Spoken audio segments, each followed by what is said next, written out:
Assalamualaikum warahmatullahi wabarakatuh. Para pemirsa yang berbahagia, berjumpa dengan saya Dedi Kurniawan dalam seri video tutorial pengembangan pembelajaran daring Universitas Jambi. Setelah sebelumnya kita menjelaskan cara penggunaan URL, maka pada video kali ini saya akan menjelaskan tentang pemanfaatan page dalam menambah resources di e-learning Universitas Jambi. Mari kita saksikan. Tutorial 3 Resource Page Action. Nah, baik, pada tutorial ini kita akan mencoba untuk menjelaskan satu bentuk resource lagi yang juga dapat digunakan untuk mengisi konten di learning berbasis Moodle, yaitu resource bernama page. Nah, gambaran umumnya adalah page itu adalah sebuah resource yang berbentuk file atau page HTML, sehingga dia bisa merupakan halaman yang berada dalam internal dalam sebuah kelas. Jadi bisa dibaca dan ditampilkan langsung dari e-learning. Ya, nah sebagaimana file HTML yang lain, kita juga bisa menggunakan berbagai bentuk multimedia dan pengaturan sehingga tampilannya lebih cantik dan lebih rapi. Ya.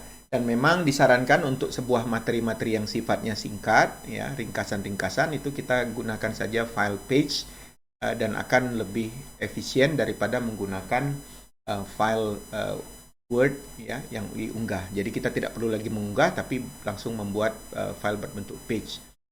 Nah, seperti biasa, langkahnya kita masuk dulu ke dalam kelas e-learning kita. Kemudian hidupkan mode edit, turn editing on. Oke. Nah, saya akan geser, kita akan tambahkan resource berbentuk page ini di topik ketiga di sini, ya. Nah, caranya klik an activity or resource. Kemudian kita cari satu bentuk resource yang namanya page. Ya, ini yang seperti ini, berbentuk halaman kertas, ya. Add a new page, kita klik. Nah, kita akan masuk ke dalam resource page dan ini mungkin akan sedikit lebih panjang dari tutorial sebelumnya. Pertama, kita perlu mengisi dengan nama halaman. Jadi misalnya page 1, ya. Nah, kemudian description juga berbentuk opsional kalau mau. Halaman ini berarti contoh.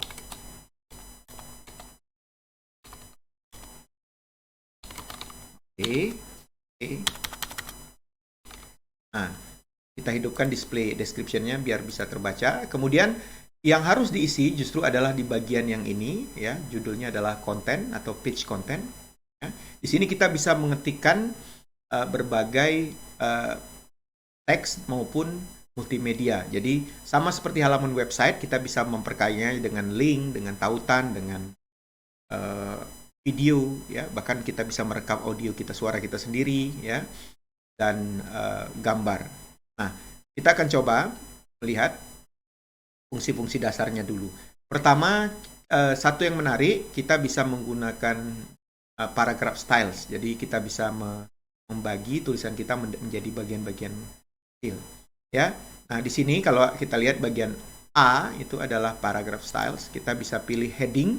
Ya, heading large ini sama dengan level 1, 2, dan 3 small. Ya, kita tunjukkan. Misalnya saya ingin membuat contohnya page ini kita ingin dapat gunakan untuk membuat ringkasan perkuliahan.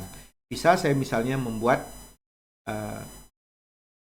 heading pertamanya adalah misalnya ringkasan, ya. Oke, kita pilih heading pertama large, kita ketik langsung ringkasan, dan ketika kita enter dia langsung masuk ke body paragrafnya. Misalnya saya tuliskan dan ini akan butuh waktu.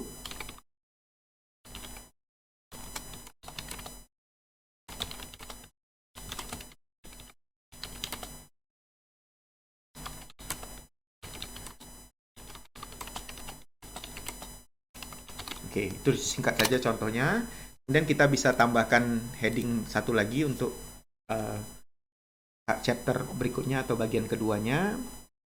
Misalnya tujuan pembelajaran. Ya. Nah, di sini kita bisa menggunakan numbering atau list ya. Saya gunakan numbering di sini, tujuan pembelajaran misalnya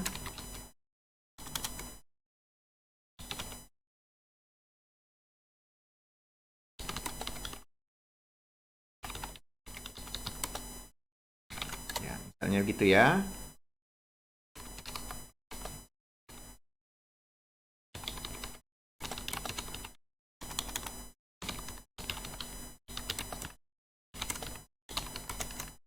Nah, oke. Kemudian kita juga bisa tambahkan berikutnya lagi, heading berikutnya.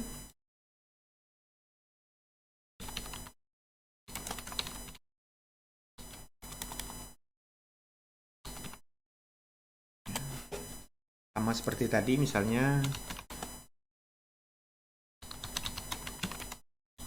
ya. Kemudian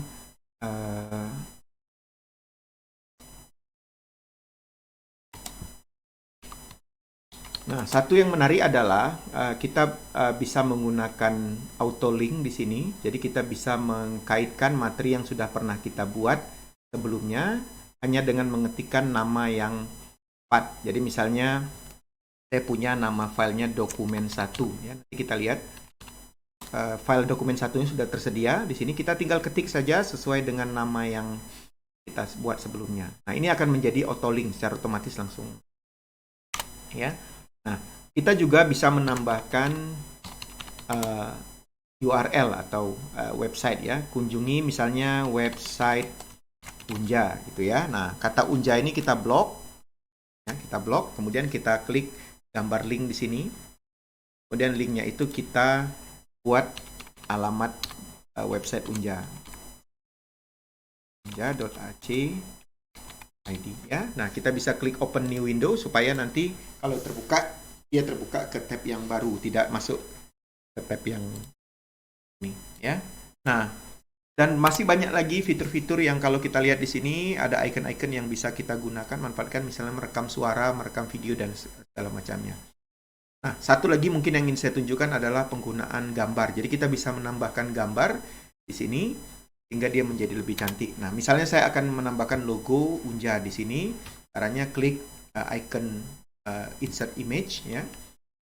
Kemudian kita seperti biasa kita harus masukkan dulu gambar di sini. Ya, kita tambahkan.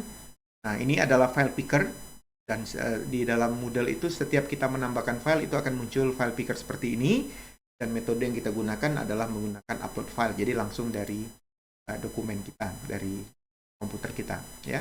Saya punya satu logo di sini, logo Unja. Ya. Kita langsung upload ya. Nah, ini gambarnya langsung muncul, tinggal kita mengatur ukurannya mungkin supaya tidak terlalu besar karena page ini nanti dia menyesuaikan dengan halaman websitenya. Jadi kalau terlalu besar juga mungkin akan sangat mengganggu. Mungkin kita bikin 3/3 saja ya, misalnya 300 kali 180. Ini saya pikir cukup.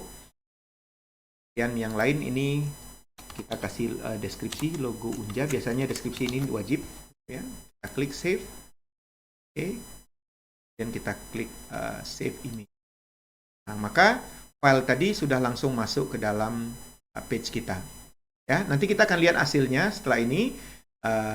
Kemudian kalau kita sudah selesai silakan save and return to the course, tapi kalau tidak silakan diatur lagi pengaturan page ini seperti yang diinginkan. Kita klik save return the course, maka file page-nya sudah tersedia. Ya, kalau kita klik di sini, maka inilah adalah tampilan dari halaman kita. Ya. Jadi headingnya nampak, dan gambarnya juga ada. Kalau kita lihat website Unja di sini, kalau saya hover di sini, tulisan Unja itu ada garisnya, ini menunjukkan adalah link yang kalau kita klik dia langsung membuka halaman website Unja. Ya, kita kembali dulu. Nah, seperti yang saya katakan tadi, kita bisa menggunakan auto link di dalam page. Jadi Saya sudah punya file namanya dokumen 1 di dalam source yang saya buat pada tutorial sebelumnya. Dengan menggunakan nama yang mirip seperti ini, maka ketika kita ketik dokumen 1, dia sudah otomatis jadi link. Jadi kalau diklik di sini, dia akan masuk ke dalam dokumen 1 yang saya sudah siapkan sebelumnya. Seperti ini. Ya. Nah, kita balik dulu, ya, tidak kita tampilkan di sini. Ya. Nah, inilah kira-kira tutorial menggunakan resource berbentuk page. Ya. Yang pastinya catatan bahwa adalah page itu adalah satu mekanisme yang sangat baik untuk mengembangkan materi ajar yang bersifat ringkas dan bisa langsung dimasukkan ke dalam. Secara internal, dia menjadi bagian tidak terpisahkan dari e-learning model. Baik, demikian tutorial singkat kami. Semoga dapat dimanfaatkan dalam mengembangkan pembelajaran daring, khususnya dalam menambah resources. Kita akan kembali dengan video-video selanjutnya, masih tetap tentang pengembangan pembelajaran daring di Universitas Jambi. Terima kasih, saya Deddy Kurniawan. Assalamualaikum warahmatullahi wabarakatuh.